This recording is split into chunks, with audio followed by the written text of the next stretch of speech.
한 주간 잘 지내셨지요? 네, 제가 지난주에 이어서 이번 주에도 성경과 고대 제국이라는 제목으로 강의를 좀 하려고 합니다. 제 개인적인 이야기를 좀 드리면요, 내일부터 저희 초등부가 캠프에 들어갑니다. 그래서 월, 화, 수 2박 3일로 캠프를 하는데, 이 자리에 오신 분들은 의무감을 가지고 캠프를 위해서 좀 기도해 주셨으면 좋겠습니다. 캠프 준비와 맞바꾼 시간이거든요. 저한테 얼마나 소중한 시간인지 여러분 잘 아시겠죠. 초등부뿐만 아니라 유년부도, 중등부도, 고등부도 다음 주일날 시작합니다. 하나님께서 우리 다음 세대 어린 영혼들에게 큰 은혜 주시도록 좀 기억하고 기도해 주셨으면 좋겠습니다. 오늘 강의 내용들이 좀 많습니다. 그래서 제가 바로 들어갈 거고요. 말이 참 많을 텐데 여러분들 필요한 것들은 이렇게 필기해 가시면서 좀 따라오시면 좋겠고요. 부족한 부분이 있으면 제가 지난 주일날 한번 소개해 드렸던 성경과 5대 제국이라는 책이 있어요. 통박사 조병호 박사님이 쓴 책인데요. 그 책을 참고하시면 조금 더 쉽게 이해가 되실 것 같습니다. 지난주에는 애굽과 아수르, 이집트와 아수르 두 제국을 다루었고요. 오늘은 바벨론과 페르시아, 성경에서는 바사라고 나오는 그 바벨론과 페르시아 두 나라를 다루겠습니다. 앞에 제가 연대기 표를 올려놨는데요. 연대기 표는 참고하시고 또 이야기를 들으시면서 연대와 왕의 이름을 확인하면서 좀 따라오시면 될 것 같습니다. 1번 보십시오. 남유다의 멸망과 바벨론이라고 제가 제목을 적어놨고요. 반괄호 1번에 신바벨론의 급부상과 무기또 전투, 그 밑에 세 왕이 나옵니다. 나보, 폴라살, 바로, 느고, 요시야, 이렇게 바벨론과 애굽과 남유다의 왕의 이름을 적어 놓았습니다. 바벨론이라는 제국은요, 바벨론이라는 나라는 옛날에 고대부터 존재하던 나라입니다. 그런데 이 바벨론이 제국으로 급부상하게 된 사건은요, 바로 나보폴라살, 제가 연대기표의 제일 위에 적어 놓은 왕입니다. 나보폴라살이 바벨론에서 왕이 되면서부터입니다. 나보폴라살이 왕이 되면서 바벨론은 신바벨론이라고 일컬어지는데요. 이때부터 상아시아의 패권을 잡게 됩니다. 제가 지난 주일날 아수르 이야기했죠. 상아시아에서 620년 동안 다스렸다고 했는데 이 나보폴라살이 아수르를 점령하고 바벨론 제국을 세운 왕입니다. 이 나보폴라살 때 사건이 하나 있었는데 그게 바로 무기또 전투입니다. 나보폴라살 바벨론 왕이 상아시아의 패권을 장악하려고 하니까 애굽 왕 바로 느고, 왕이 바로죠, 그렇죠? 바로 느고가 그것을 보고 가만히 있을 수가 없었습니다. 그래서 홍해를 건너서 위쪽으로 진격하게 됩니다. 바벨론의 급부상을 저지하려고 말입니다. 그런데 올라가다 보니까 한 나라를 만났습니다. 그 나라가 바로 남유다입니다. 제가 이렇게 저를 한번 보십시오. 여기 애굽이 있고요.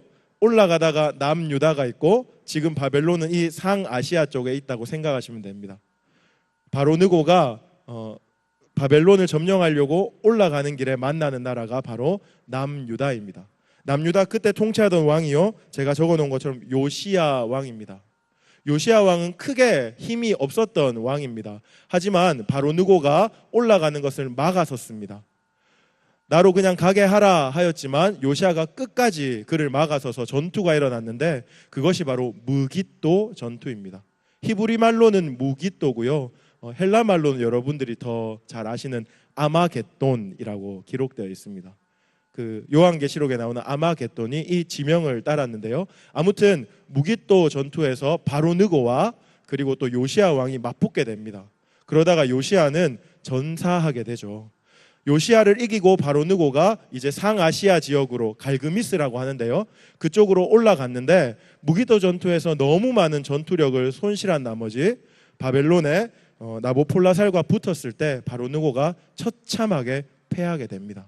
그리고 도망치는 사건이 바로 제가 첫 번째 적어놓은 신바벨론의 급부상과 무기또 전투입니다. 그때 애굽과 바벨론이 붙어서 애굽이 져서요, 바벨론은 이 상아시아의 패권을 장악하게 됩니다. 바로 느고가 전투를 마치고 지고 난 다음에 헐레벌떡 도망치고 있는데 남유다의 왕이 바뀌어 있는 겁니다. 그 왕이 바로 여호아하스라는 요시야의 아들입니다. 그때 당시에 바로누가 내려갈 때 여호아하스가 왕이 되고 3개월이 채 지나지 않은 시간인데 바로누고가 내려가면서 여호아하스를 폐위시키고 새로운 왕을 세우는 것이 바로 여호야김 왕입니다. 밑에 2번 방관로 2번에 보시면 제가 남유다 말기 왕권과 왕권의 교체 이렇게 적어 놓았고요. 요시야, 여호아스, 여호야김, 여호야긴, 시드기야라고 적어 놨습니다. 그리고 괄호 옆에 숫자를 적어 놨죠. 31년 3개월. 이것은 이 왕들이 다스렸던 통치 기간을 말합니다. 제가 벌써 3명의 왕에 대한 이야기를 했죠. 요시야는 무깃도 전투에서 패하여서 전사했습니다. 애굽에 바로누고에 의해서 전사했고, 여호아하스는 요시야의 아들이었는데 그 바로누고가 지나가고 난 다음에 3개월 동안 남유다를 다스렸고, 바로누고가 패하고 다시 애굽으로 내려오는 길에 네가 왜 왕 됐어? 하고 3개월 만에 폐위시켜 버렸습니다. 그리고 애굽의 포로로 잡아갔습니다. 그 이후에 여호아하스 말고 바로누고가 여호야김을 왕으로 세웁니다. 왕으로 세우면서 조건이 바로 너는 친애굽 정책을 펼쳐라, 애굽에 조공을 바쳐라 하고 여호야김을 세웠습니다. 그런데요, 여호야김이 다스리던 4년째에 바벨론의 왕이 바뀌는 사건이 나타납니다. 그 왕은요, 나보폴라살이 죽고 제일 위에 보시면 느부갓네살이라는 이름이 있죠. 여러분이 아주 잘 아는 왕입니다. 느부갓네살 왕으로 왕권이 바뀌면서 본격적인 제국주의를 시작합니다. 느부갓네살 왕이 이제 군대를 이끌고 각 나라에 다니면서 점령 정책을 펼치는 거죠. 남유다에도 여호야김 4년에 쳐들어오게 됩니다. 남유다에 와봤더니 여호야김 왕이 바로누고를 섬기고 있는 겁니다. 친애굽 정책을 펼치면서 바로누고에게 조공을 바치고 있는 겁니다. 지금 느부갓네살이 그 여호야김 왕한테 이렇게 말합니다. 애굽 섬기지 말고 바벨론을 섬겨라. 아니면 내가 이 남유다를 멸망시키겠다. 그래서 여호야김은 울며 겨자 먹기식으로 주인을 바꾸는 거죠. 지금까지는 친애굽 정책을 펼쳤다가 이제는 다시 친바벨론 정책을 펼치는 것이 여호야김 4년에 일어납니다. 그런데요, 그렇게 친바벨론 정책을 펼치다가도 애굽은 가깝고 바벨론은 멀리 있거든요. 그랬더니 애굽이 위협하면 또 조금 친애굽 정책으로 바꾸고, 또 바벨론이 이렇게 위협하면 친바벨론 정책으로 바꾸고, 오락가락 했던 여호야김의 모습을 볼 수가 있습니다. 그렇게 해서 11년이 흘렀습니다. 그러니까 4년 이후로 7년이 흘렀는데요, 여호야김이 다스리던 11년째에 바벨론이 보니까 안 되겠는 거예요. 얘는 바벨론이 위협할 때는 우리가 바벨론을 섬기겠습니다 라고 말하지만 또 바벨론이 떠나면 친애굽으로 바꾸고, 자꾸 친애굽으로 바꿔서 안 되겠다 해서 그 느부갓네살 왕이 여호야김을 숙청할 계획을 세웁니다. 느부갓네살 왕이 직접 쳐들어와서 여호야김을 숙청하는 것이 아니고요, 이스라엘 주변에 모압, 암몬 이런 동맹군을 파견해서 여호야김을 숙청하고 제거해 버립니다. 그리고 나서 서는 왕이 그 다음에 있는 여호야긴 왕입니다. 여호야긴 왕.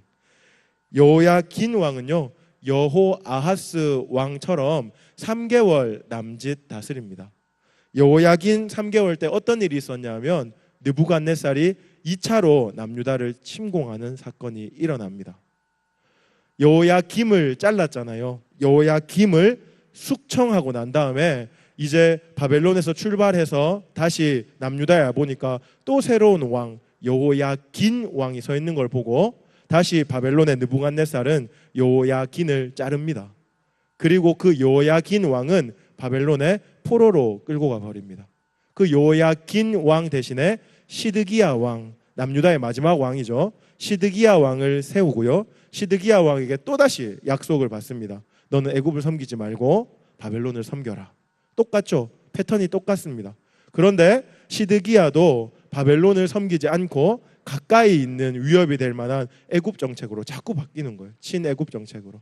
그래서 결국은 시드기야 14년에 느부갓네살이 다시 쳐들어옵니다.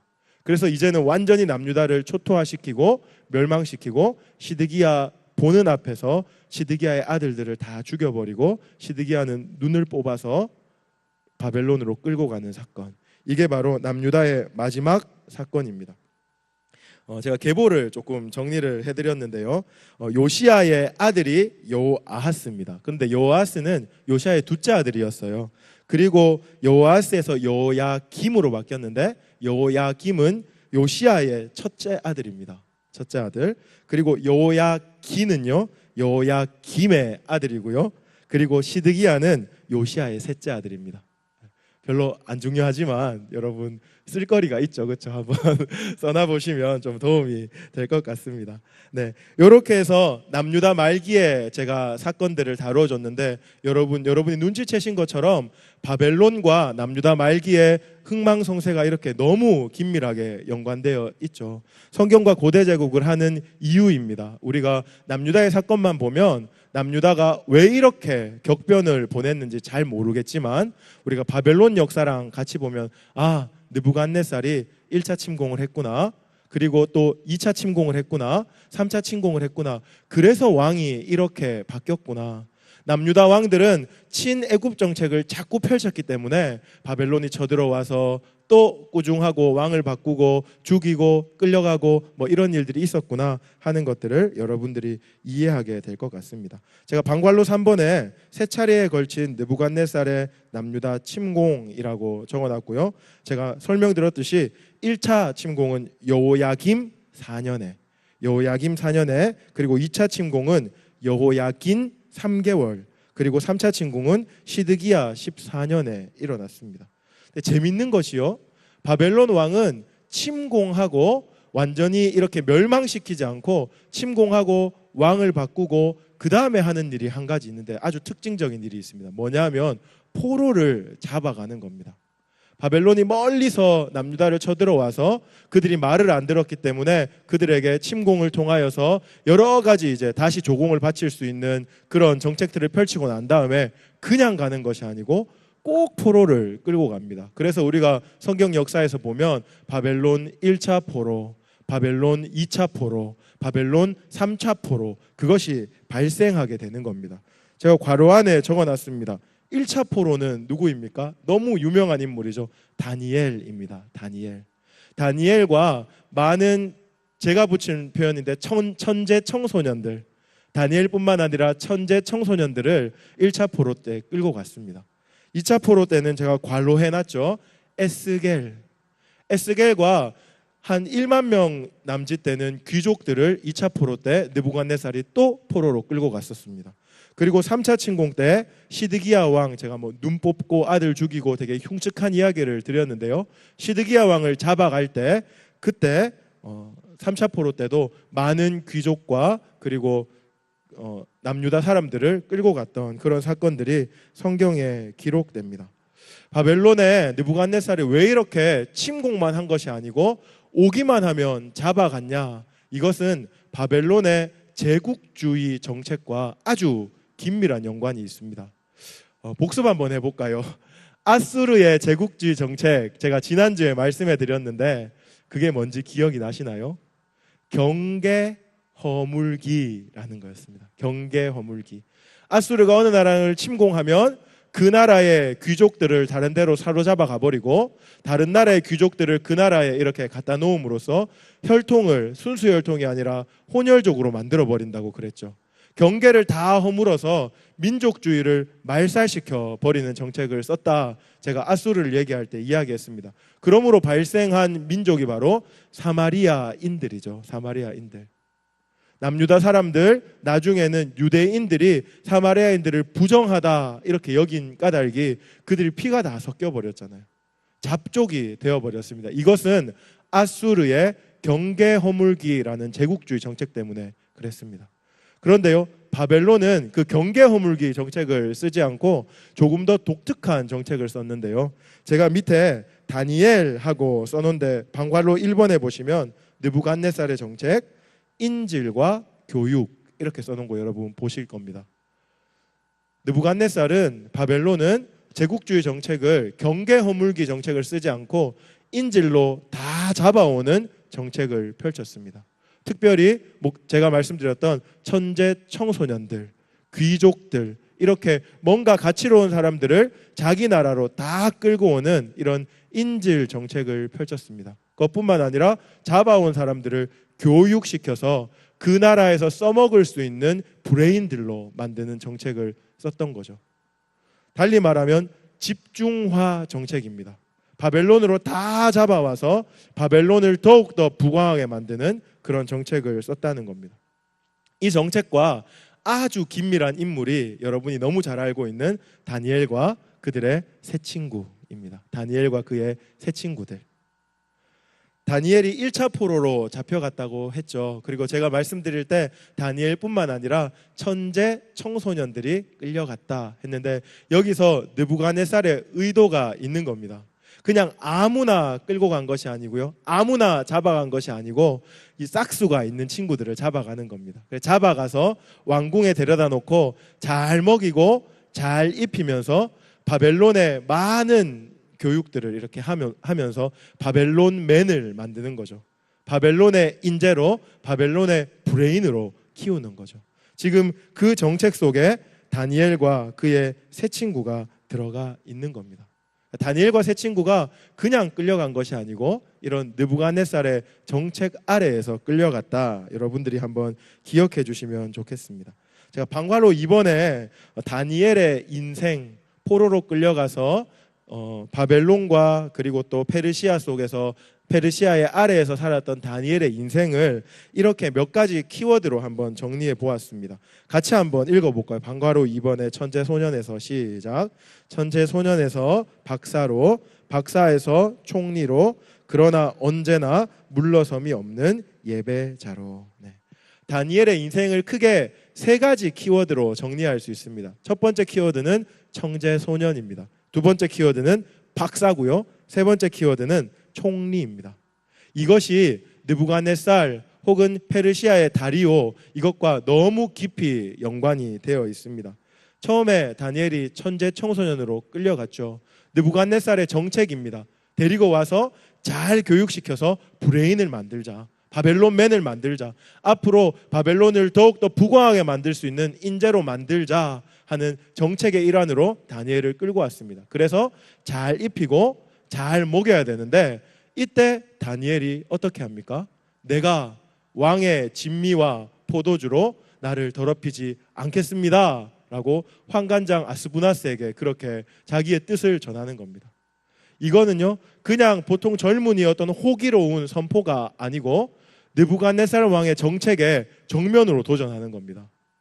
지금 그가 잘 먹어야 되고 잘 입어야 되는 것은 자기의 선택이 아니고 필수입니다. 먹지 않겠다 하는 것은 죽겠다 하는 것 같습니다. 쓸모가 없는 사람이 되는 거죠. 그런데 하나님이 은혜를 주셔서 환관장 아스부나스가 딱 10일을 줍니다. 왕의 진미와 포도주를 먹지 않고 채소만 먹고도 괜찮은지 안 괜찮은지 딱 10일 동안 테스트 기간을 거치는데 그때 어땠어요? 혈색이 훨씬 좋고 모든 다른 청소년보다 얼굴이 반짝반짝 윤이 났다고 합니다. 하나님이 도와주신 거죠. 이 사건 속에도 우리가 느부갓네살의 정책을 볼 수 있습니다. 이렇게 천재 소년으로 다니엘은 잘 자랐습니다. 학문을 배우고 또 체력을 단련하고 그래서 왕궁에서 원하는 인재로 잘 자라서 무엇이 되었냐 하면요, 박사가 되었습니다. 박사. 여러분, 느부갓네살 왕이 꾼 꿈에 대한 이야기 여러분 알고 계시죠?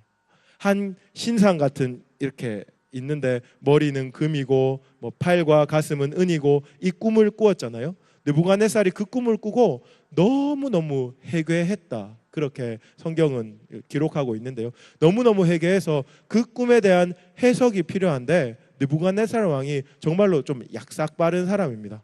자기가 꿈의 내용을 말해주면 누구든지 이렇게 아무렇게나 해석할 수 있잖아요. 그래서 꿈의 내용도 말해주지 않습니다. 누구든지 꿈의 내용도 알아야 하고 그리고 꿈에 대한 해석도 알아야 된다. 이렇게 하면서 만약에 너희들 중에 이 꿈을 해석할 수 있는 사람이 없으면 내가 다 죽이겠다. 그 명단에 박사도 포함됩니다. 술객과 점쟁이와 또 박수, 술사 뭐 이런 사람들이 쭉쭉쭉쭉 포함되는 마지막에 다 죽이겠다는 명단에 박사도 포함됩니다. 지금 다니엘이 천재 소년으로 잘 자라서 박사가 되었다고 했잖아요. 근데 지금 느부갓네살의 꿈 때문에, 그 해괴한 꿈 때문에 다니엘이 죽게 생긴 겁니다. 다니엘이 군대 장관 아리옥에게 잠시 말미를 달라고 요청을 하고 하나님 앞에 들어가서 기도를 하죠. 하나님, 꿈을 보여주십시오. 그리고 꿈에 대한 해석도 보여주십시오. 했는데 감사하게 하나님이 다니엘을 사용하셔서 그 느부갓네살의 꿈을 해석할 수 있도록 합니다. 이것이 다니엘이 박사랑 관련된 스토리입니다. 꿈에 대한 이야기는 제가 가장 뒤쪽에서 다시 한번 다루겠습니다.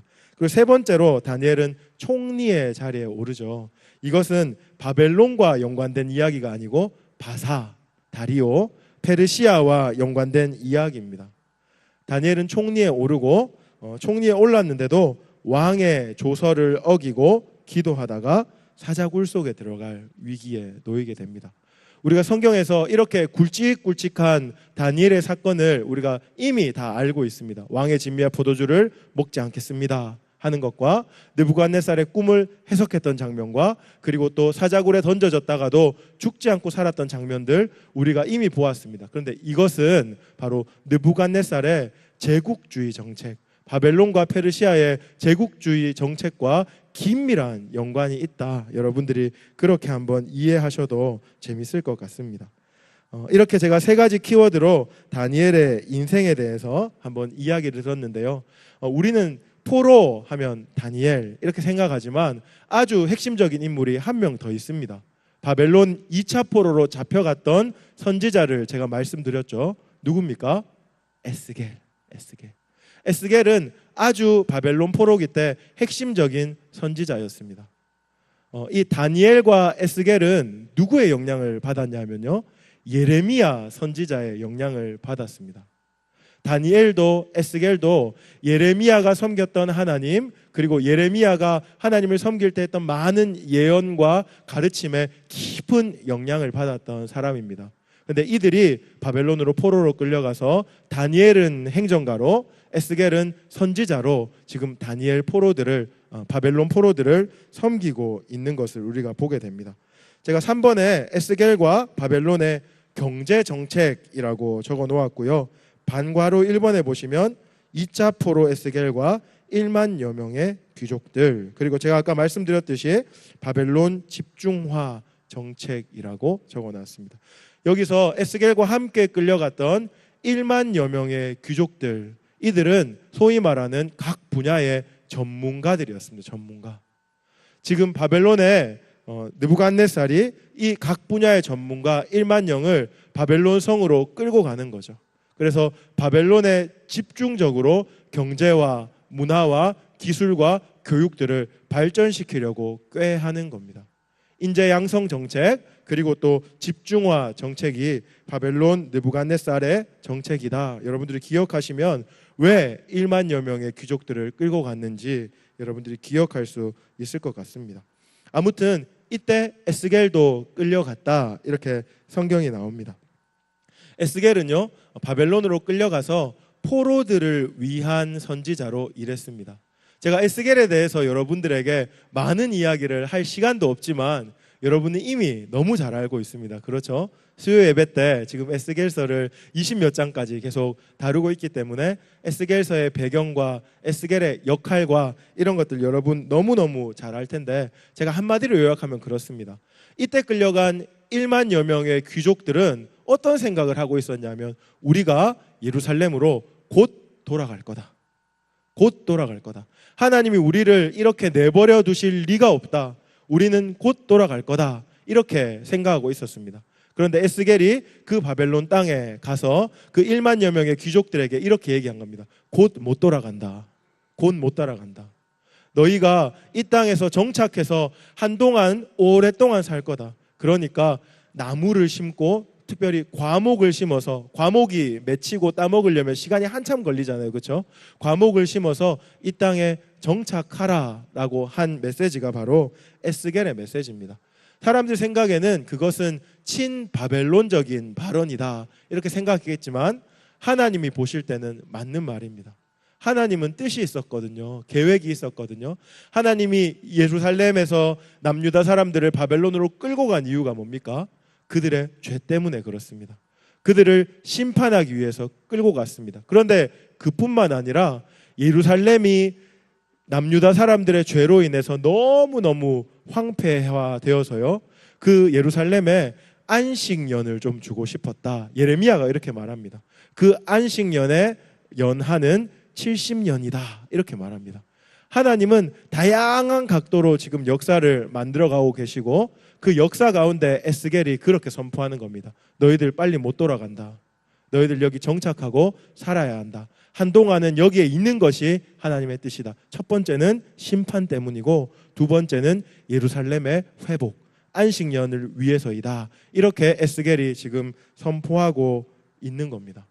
근데 감사하게도 이 진실한 메시지에 반응한 사람들이 있습니다. 그래서 우리가 금방 돌아가지 못하겠구나. 우리가 이 땅에서 자리를 잡고 포로로 끌려왔음에도 불구하고 이 땅에서도 하나님을 경외하며 살아야지 라고 마음먹었던 사람들이 그 땅에서 이제 뿌리를 내리고 이렇게 정착하게 됩니다. 그러면서 회당이라는 것이 생기고요, 그들을 일컬어 유대인이라고 불림받게 됩니다. 유대인, 우리가 지금 주이시, 유대인 이렇게 쓰는 이 용어는 이때 생긴 겁니다. 에스겔이 바벨론 포로들과 함께 바벨론에 거할 때 이때 유대인이라는 말이 생깁니다. 이렇게 신앙교육을 잘 받은, 그리고 에스겔의 말씀에 잘 순종해서 그 땅에 정착하되 하나님을 경외하며 살았던 사람의 후손 중에 어떤 사람들이 있습니까? 스룹바벨, 모르드게, 에스더, 에스라, 느헤미야, 이런 사람들이 유대인으로서 하나님을 잘 섬기는 그런 후손들로 그렇게 자리매김하게 되는 겁니다. 제가 말씀드렸듯이 이 기간 동안 유대 땅은 안식년을 맞게 되고요, 포로로 끌려갔던 사람들은 회당을 중심으로 하나님 율법을 배우고 다시 한 번 더 말씀 앞에 회복되는 시간을 가졌다. 이렇게 여러분들이 기억하시면 좋겠습니다. 4번으로 넘어가겠습니다. 4번으로 넘어가면 바벨론의 멸망에 대해서 제가 좀 다루겠는데요, 제가 세 가지 키워드를 얹어놨습니다. 첫 번째는 벨사살의 파티, 두 번째는 마르둑 제사장들의 반란, 그리고 세 번째는 바벨론의 수명 70년, 예레미야의 예언 성취, 이렇게 적어놨습니다. 바벨론이 상아시아의 주인이었던 아수르를 제패했습니다. 아수르는 620년 동안 그 상아시아를 다스렸습니다. 상아시아의 주인 노릇을 했습니다. 근데 바벨론이 획기적으로 아수르를 제패하고는 바벨론이 아주 영원할 것처럼 치세를 떨쳤습니다. 그런데 고작 70년이 흐른 후에 바벨론은 페르시아에게 무참하게 패배하게 되는 그런 사건이 발생하게 되고요, 그때 당시에 왕의 이름이 벨사살 왕입니다. 여러분 성경에서 본 적이 있죠. 벨사살 왕이 가장 좋아했던 것은 바로 파티입니다. 파티. 벨사살 왕은 정말 이상한 종류의 파티들을 즐겼다고 해요. 그 중에 하나가 뭡니까? 유다에서 다 뺏어온 성전의 기명, 하나님께 드렸던 잔, 이런데 포도주를 따라서 마시는 거죠. 너무너무 하나님 보시기에는 악한 모습인데, 이 페르시아 70년 마지막 멸망할 때 벨사살은 이런 파티를 벌였다고 합니다. 이 파티에 대한 배경이 있습니다. 벨사살의 아버지 이름이요, 나보니두스라는 왕입니다. 나보니두스. 이 나보니두스는요, 정말 열정적인 종교인이었습니다. 정말 열정적인 종교인이었는데 어떤 신을 섬겼냐 하면 달의 신을 섬기는 아주 열정적인 종교인이었습니다. 그런데 그것이 문제가 되었습니다. 왜냐하면 바벨론의 전통신앙은 바로 마르둑이라는 신을 섬기는 그런 신앙이었기 때문에 그렇습니다. 마르둑을 잘 섬기고 있었습니다. 바벨론 왕의 이름 중에도 뭐뭐뭐 마르둑, 마르둑 뭐뭐뭐라는 왕이 있을 정도로 바벨론이 마르둑을 잘 섬겼는데, 갑자기 나보니두스가 왕이 되고 난 다음에는 나는 마르둑을 섬기지 않고 달의 신을 섬기겠다, 이렇게 선포를 한 겁니다. 백성들과 그리고 마르둑 제사장들이 탐탁치 않게 여길 것이 분명하죠. 그런데 나보니두스는 달의 신을 너무너무 잘 섬기고 싶은 나머지 어떤 결정을 하냐 하면 광야의 순례길을 떠납니다. 장장 10년 동안 나라를 내팽개 쳐놓고 나보니두스가 그냥 광야에 달의 신을 섬기고자 순례길을 떠나는 겁니다. 그래서 벨사살은요, 왕이 되고 싶지 않았지만, 그리고 사실 정식 왕도 아닙니다. 지금 정식 왕은 나보니두스인데 아버지가 왕자를 내팽개치고 떠났기 때문에 아들인 벨사살이 지금 왕좌에 앉아 있는 겁니다. 정치에 관심이 있겠습니까? 아니요. 관심이 없겠죠. 그러니까 매일매일 파티하는 겁니다. 이렇게도 해보고 저렇게도 해보고 하다 안 돼서 이제는 성전에 있는 기명, 하나님의 잔까지 꺼내와서 포도주를 마시고 막 이런 겁니다. 네, 그때 벽에 손이 하나 나타나서 글씨를 쓰죠. 뭐라고 씁니까? 메네 메네 데겔 우바르신이라고 씁니다. 그날 밤에 페르시아로부터 바벨론은 처참하게 멸망을 하게 되는 거죠. 너무 쉽게 무너집니다. 왜냐하면 이 벨사살 왕과 나보니두스 왕을 탐탁치 않게 여겼던 많은 백성과 특별히 마르두게 제사장들이 그냥 페르시아가 쳐들어왔는데 성문을 활짝 열어줘 버려요. 그러니까 페르시아가 바벨론 성을 점령한 것이 아니고 그냥 열린 문으로 들어가서 정복한 겁니다. 이렇게 바벨론은 아주 뭐라고 얘기할까요? 허무하게 망해버렸습니다. 영원할 것 같은 제국이었는데 딱 70년 만에 하나님께서 하셨죠. 이 하나님께서 하셨다는 증거가 뭡니까? 제가 여러분들에게 말씀드렸듯이 벽에 나타난 손이죠. 손이 메네 데겔 우바르신이라고 썼는데요. 그 글자의 뜻을 한번 해석해 보면 저울에 달고 세어 보니 모자란다, 이런 뜻입니다. 하나님이 보실 때는 바벨론의 벨사살이 모자랐던 거예요. 그래서 하나님께서 이 바벨론의 벨사살을 꺾어버리고 새로운 패권을 페르시아에게 넘겨주었다. 여러분들이 이렇게 생각하시면 됩니다. 역사의 곳곳에 하나님의 손때가 묻어 있습니다. 사람들끼리 살리고 죽이고 싸우고 찢고 볶고 하는 것 같지만 하나님께서 그 안에서 지금도 일하고 계신다 하는 거 여러분들이 기억하시면 좋겠습니다. 특별히 바벨론의 멸망 사건을 보시면서 한번 기억하시면 좋겠습니다. 이렇게 바벨론이 멸망당합니다. 제가 아주 긴 스토리를 여러분들에게 짧게 이야기하려고 하니까 조금 재미가 없으시죠? 그런데 교환을 잘 따라오시면 여러분들이 조금 더 이해가 쉬울 것 같습니다. 이제 바벨론에서 페르시아로 한번 넘어가 볼게요. 딱 70년이었습니다. 바벨론이 그렇게 다스렸었고, 그래서 성경의 역사에서도 딱 한 왕의 이름만 나오죠. 느부갓네살 왕, 아니요 벨사살까지 나오네요. 느부갓네살 왕과 마지막에 벨사살 스토리가 나오고 바벨론은 끝나버립니다.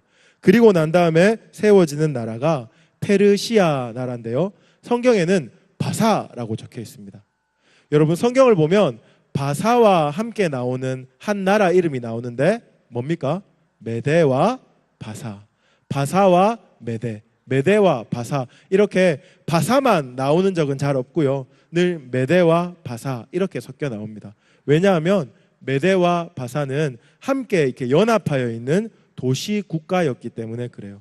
원래는요, 메대가 바사보다 훨씬 더 강건한 나라였습니다. 제가 여기 연대표 올려놨는데요, 첫 번째 왕 아스티아게스라는 이 왕이 바로 메대의 왕입니다. 역사적인 용어로는 메디아라고 합니다. 메디아 왕입니다. 그런데요, 그 다음에 나오는 고레스, 키루스 2세는 바사의 왕이거든요. 근데 바사의 왕이었던 고레스가 메대를 점령해서 통일시켜 버립니다. 그래서 통칭 페르시아, 통칭 바사가 된 겁니다. 하지만 페르시아가 제국으로 다스릴 때도 메대가 여전히 존재하고 있었습니다. 단지 바사의 속국, 페르시아의 속국으로 그렇게 존재되어 있었기 때문에 이름이 전면에 부각되지는 않습니다. 늘 페르시아 이것이 역사에 나오지만 성경에서는 메대와 바사, 메대와 바사 이렇게 쓰는 이유가 두 나라가 함께 이렇게 속국과 같이 이렇게 통일되었고 도시국가로 존재했기 때문이다. 여러분들이 그렇게 한번 기억해 주시면 좋겠습니다. 고레스 이 왕이 참 스토리가 많은 왕입니다. 역사에서는 키루스 2세라고 적혀 있는데 소치기의 아들로 역사에 등장합니다. 그런데 제가 이 얘기를 하면 오늘 이 강의를 다 못하기 때문에 제가 고레스와 관련된 배경, 마라톤 전투, 해전 이런 것들을 조금 다 생략하고 성경 인물들과 관련된 이야기만 좀 드리겠습니다. 페르시아가요, 바벨론이 망하고 페르시아 제국이 섰습니다. 제가 제국주의 정책에 대해서 계속 말씀드리고 있는데 바벨론의 제국주의 정책은 집중화 정책이라고 했잖아요. 다 잡아가서 바벨론 성을 가장 부강하게 만드는 집중화 정책이라고 했는데 페르시아가 바벨론을 점령하고 바벨론을 망하게 하고는 그 정책도 뒤바꿔버립니다. 어떻게요? 집중화가 아니고 반대로 지방화 정책을 펼치게 됩니다. 그래서 잡아왔던 포로들을 다시 자기의 지방으로 다 돌려보내는 정책을 쓰는데 고레스 왕이 그것을 칙령으로, 그것을 조서로 그렇게 내리는 사건을 우리가 에스라에서 만날죠. 열왕기하 마지막에서도 역대하 마지막에서도 보게 되는 겁니다. 뭡니까? 이제 하늘의 하나님을 섬기는 유대인들은 자기의 고향으로 돌아가서 성전을 지어도 좋다 하는 겁니다. 우리가 그냥 볼 때는 고레스가 우와 하나님 정말 잘 믿었나 보다, 하나님이 고레스 마음에 그렇게 감동해 주시다니 이렇게 생각하는데 우리가 정책을 보면 이해할 수 있죠. 이제는 집중화 정책이 아니고 지방화 정책입니다. 그래서 바벨론 성에 집중되어 있던 그 집중을 지방으로 분산시키는 겁니다. 그래서 유대인들에게 이제는 너희의 고향으로 돌아가도 좋다, 이렇게 해서 귀환이 일어납니다. 바벨론에는 1차 포로, 2차 포로, 3차 포로가 있었다면 페르시아에는 1차 귀환, 2차 귀환, 3차 귀환이 이렇게 해서 생기는 겁니다. 제가 1번의 지방화 정책 옆에 1차 귀환, 2차 귀환, 3차 귀환에 대해서 써놨는데요. 1차 귀환 때는 누가 돌아갔습니까? 스룹바벨. 그리고 스룹바벨뿐만 아니라 여러분 아시는 것처럼 예수아라는 사람과 그리고 학개와 스가랴 선지자도 돌아갔습니다. 그리고요 2차 기한 때 예루살렘으로 돌아갔던 사람은 에스라, 우리가 잘 알죠. 학사 에스라라고 하는 에스라가 돌아갔고요. 3차 기한 때는 성벽을 재건했던 느헤미야가 돌아갔습니다. 이렇게 제국주의 정책과 맞물려서 남유다의 역사, 성경의 역사가 계속 이렇게 진행되고 있는 것 여러분들이 한번 주의 깊게 보시면 좋겠습니다. 제가 페르시아 이야기를 다 드릴 수 없어서 성경과 관련된 이야기만 하려고 성경을 이렇게 추려보니까 키워드가 하나 딱 떠오르는 거예요. 그 키워드는 바로 왕의 조서였습니다. 조서. 페르시아 시대의 유대인들, 남유다 사람들과 관련된 사건 속에는 희한하게도 다 왕의 조서와 관련된 이야기들이 있었습니다. 제가 크게 4가지로 여러분들에게 한번 정리해 봤거든요. 먼저 첫 번째 보면 고레스의 조서입니다. 제가 아까 말씀드렸는데요. 고레스 칙령이라고도 말할 수 있는 이 고레스 조서는 여러분 에스라 1장 1절부터 4절까지 너무 상세하게 기록되어 있습니다. 내용은 바로 그겁니다. 바사왕 고레스가 하늘의 하나님 여호와께서 세상 모든 나라를 내게 주셨고 나에게 명령하사 유다 예루살렘의 성전을 건축하라 하셨다 하는 것이 바로 고레스 조서의 내용입니다. 돌아가서 너희 나라의 중심인 남유다의 중심은 성전이었죠. 남유다의 중심은 유대교 성전이었습니다. 그래서 그 성전을 재건하라라고 내렸던 조서가 바로 고레스의 조서입니다. 제가 밑에 이렇게 적어놨습니다. 귀한 자의 숫자를 보십시오. 42,360명이었습니다. 그런데 그 중에요 거의 10분의 1, 4,229명이 제사장이었습니다. 왜요? 요번에 가는 미션은 제가 성전이랑 성벽이 너무 헷갈려가지고요. 성전을 재건하는 사건이잖아요. 그래서 수많은 제사장들이 돌아갔습니다. 돌아가면서 무엇을 가져갔습니까? 성전에 있던 기명, 느부갓네살이 뺏어와서 왕의 창고에 넣어두었던 성전 기명들을 다 가지고 갈 수 있도록 고레스가 조서를 내렸다. 여러분들이 이렇게 기억하시면 좋겠고요. 그렇게 돌아왔던 스룹바벨이 성전을 건축하기 시작합니다. 열심히 성전을 건축하는데 자꾸 방해 세력들이 방해를 합니다. 어떤 세력들이 방해를 합니까? 특별히 사마리아인들이 와서 방해를 합니다. 그 방해로 인해서 성전의 재건이 몇 년 동안 중단되었는데요. 장장 16년 동안 중단되었습니다. 그 중단된 것을 하나님께서 보시고 마음이 너무 아파서 두 선지자를 보내죠. 그 두 선자가 학개랑 스가랴입니다. 그래서 성전 재건에 대해서 많이 말씀하게 되고 유대인들이 이제 성전 재건을 하자 결심하고 성전 재건하려고 보니까 이미 페르시아의 왕은 바뀌어 있어요. 고레스에서 다리오 왕으로 바뀌어 있습니다. 다레이오스라고 하는데요. 다리오 왕으로 바뀌어 있습니다. 이 다리오 때 조서를 또 하나 내립니다. 2번 보시면요. 에스라 6장 6절에서 12절 스룹바벨 성전 완공. 이때 다리오 왕이 조서를 하나 내립니다. 사마리아 지역에 있는 사람들이 그리고 유프라테스 서편에 있는 총독들이 성전을 건축하지 말게 하십시오 하고 다리오 왕에게 자꾸 상소를 올렸어요. 이 성전 건축은 종교의 회복이 아니고 나라를 독립하려고 하는 독립운동입니다 하고는 다리오 왕에게 상소를 자꾸 올렸어요. 그래서 다리오 왕이 왕의 서고를 찾아본 겁니다. 찾아보니까 고레스 왕이 성전을 지어도 좋다 했던 칙령이 그 왕의 서고에 있는 겁니다. 다리오가 그것을 보고 야 여기 고레스 칙령이 있네 하고 성전을 지어도 좋다 하고 한 번 더 조서를 내렸던 것이 바로 다리오의 첫 번째 조서고요. 그 다음에 나오는 조서가 제가 아까 전에 얘기했던 다니엘이 사자굴에 들어가게 된 사건과 연관된 조서. 여러분 기억나시죠? 그렇죠? 바사왕 다리오가 조서를 내려서 나 외에 30일 동안 다른 신에게 경배하고 기도하는 사람은 사자굴에 넣겠다. 이렇게 다니엘서 6장에 나오는 그런 조서의 내용입니다. 이런 조서도 다니엘이 내렸다. 여러분들이 한번 다리오가 내렸다 하고 기억하시면 좋겠습니다. 3번으로 넘어가면요. 아하수에로 왕이라는 왕이 나옵니다. 다리오 왕의 아들인데요. 아하수에로는 그 페르시아 말로는 크세르크세스라고 적혀 있습니다. 크세르크세스. 세계사를 보면 아하수에로 말은 없어요. 이거는 히브리식 표현이고요. 그때 페르시아 말로는 크세르크세스 왕이라고 기록되어 있습니다. 이 크세르크세스 아하수에로 왕 때는 포로 귀환은 없었는데 아주 주목할 만한 사건이 하나 있었죠. 무슨 사건입니까? 에스더 사건입니다. 왕후가 에스더로 교체되었고 그리고 하만이라는 장군이 유대인들을 다 몰살시키려고 했던 그 조서 대신에 아하수에로 왕이 조서를 하나 내려서 유대인들을 죽이려고 하는 사람들을 다 죽여도 좋다. 어느 날 제가 적어놨는데 아달월 13일 날 하루 동안 다 죽여도 좋다 하고 조서를 내렸던 사건이 제가 적어놓은 것처럼 에스더와 불임절 사건입니다.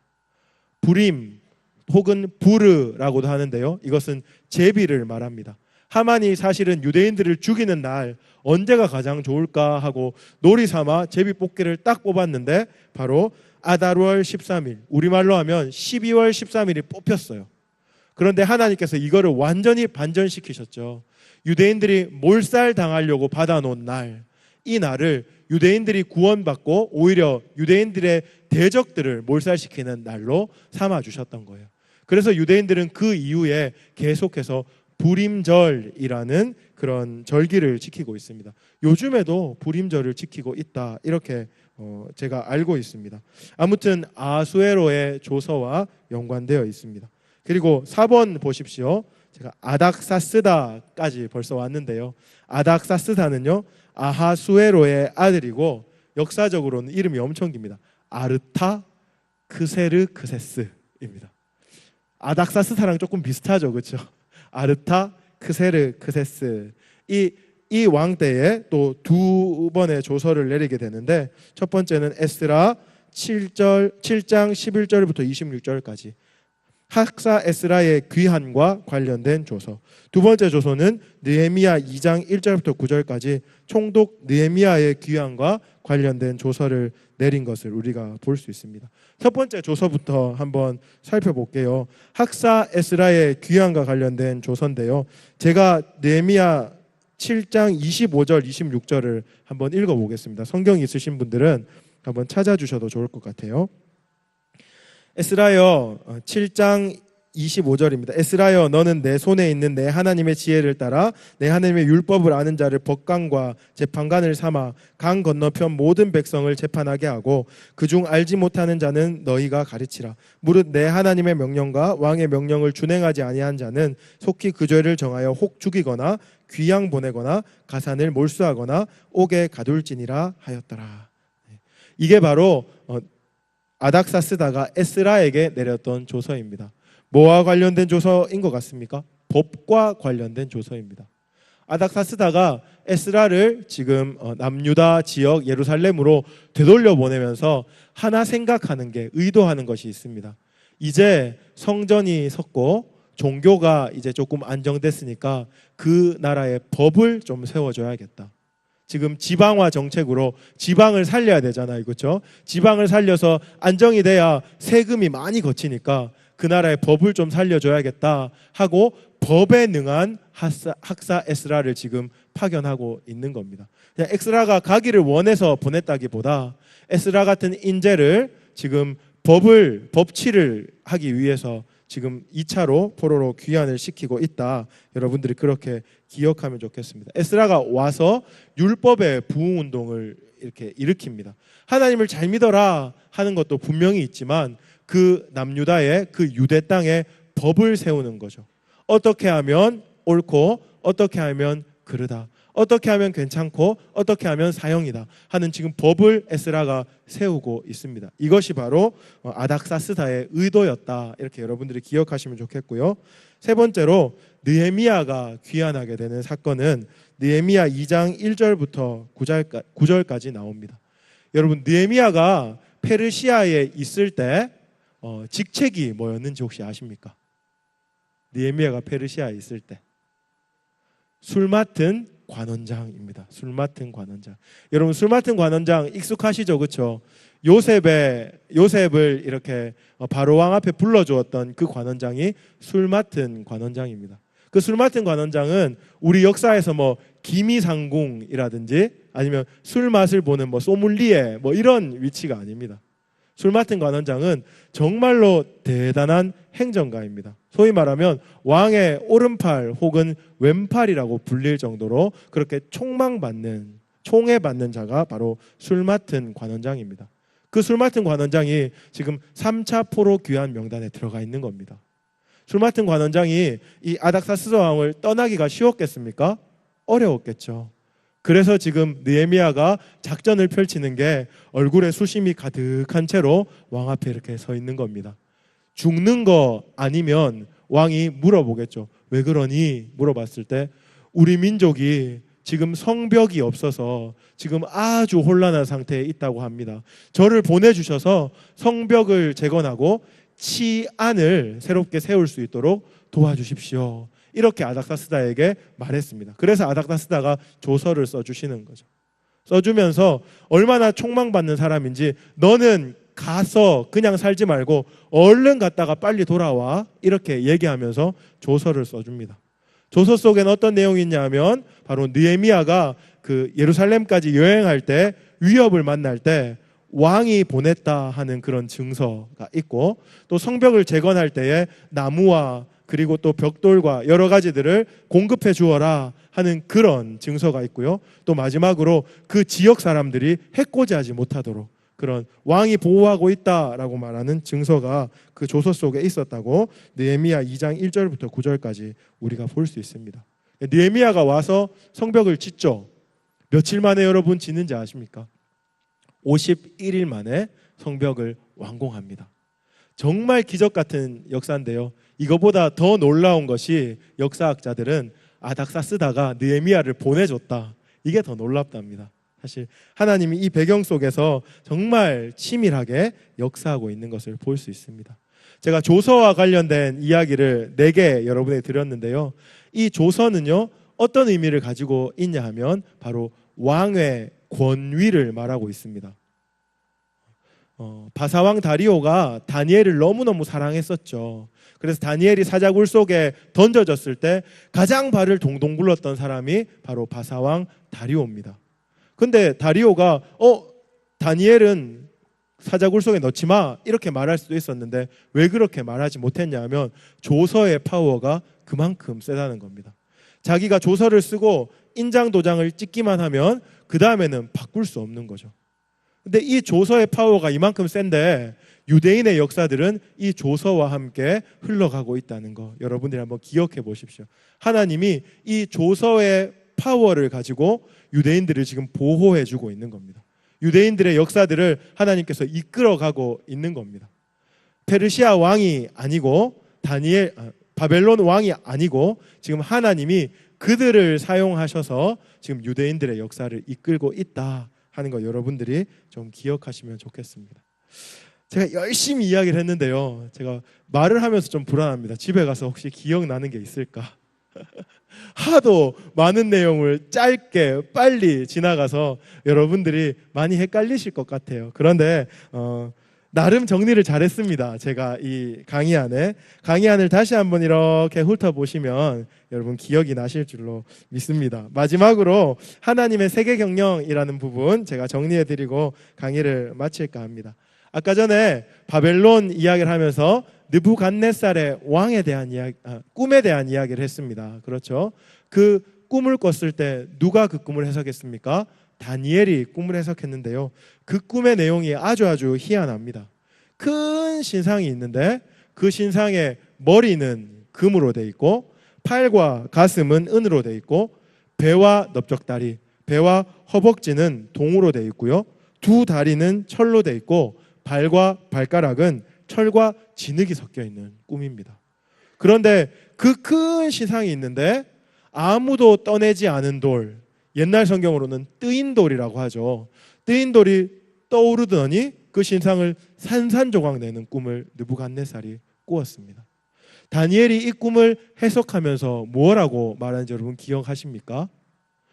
어떻게 말하냐면요, 이것은 후대의 해석이기도 한데 금은 바벨론이고 은은 페르시아고 배와 넓적다리는 헬라고 철은 로마고 철과 진흙, 발과 발가락은 분열된 로마를 상징합니다. 이렇게 말하는데 다니엘이 이렇게 말합니다. 아무도 떠내지 않는 돌이 떠서 이 신상을 망가뜨리는 이 사건은 바로 하나님이 역사의 주관자가 되신다 하는 증거입니다. 이렇게 다니엘이 해석합니다. 그 꿈의 해석을 들은 느부갓네살은 다니엘을 높이고 또한 하나님을 높이는 사건이죠. 이방 왕의 꿈속에서도 하나님이 역사의 주관자가 되신다 하는 것을 보게 되는 겁니다. 제가 지금 4가지 나라를 말씀드렸습니다. 그렇죠? 애굽과 그리고 또 아수르와 바벨론과 페르시아. 제가 이 역사들을 쭉 성경과 함께 이야기하면서 여러분에게 한마디로 요약하려면 그겁니다. 하나님이 왕이시다. 하나님이 역사의 주인이시다. 흥망성쇠가 일어나고 제국의 패권을 장악하고 힘이 있는 사람이 약한 사람을 죽이고 큰 나라가 작은 나라를 점령하는 것 같지만 그 속에서 하나님의 역사가 있다 하는 거죠. 이것을 단편적으로 보여준 사건이 바로 느부갓네살의 꿈이다. 여러분들이 기억하시면 좋겠고요. 마지막으로 제가 한 가지만 더 이야기 드리고 싶은 것이 바로 하나님이 찾으시는 한 사람에 대한 이야기입니다. 제가 바벨론의 역사와 페르시아의 역사 그리고 성경의 역사를 볼 때 자꾸만 저를 이렇게 건드리는 인물이 있었어요. 누구냐 하면 다니엘입니다. 다니엘. 바벨론의 역사 속에서도 다니엘이라는 이름이 있고 페르시아 역사 속에서도 다니엘이라는 이름이 있습니다.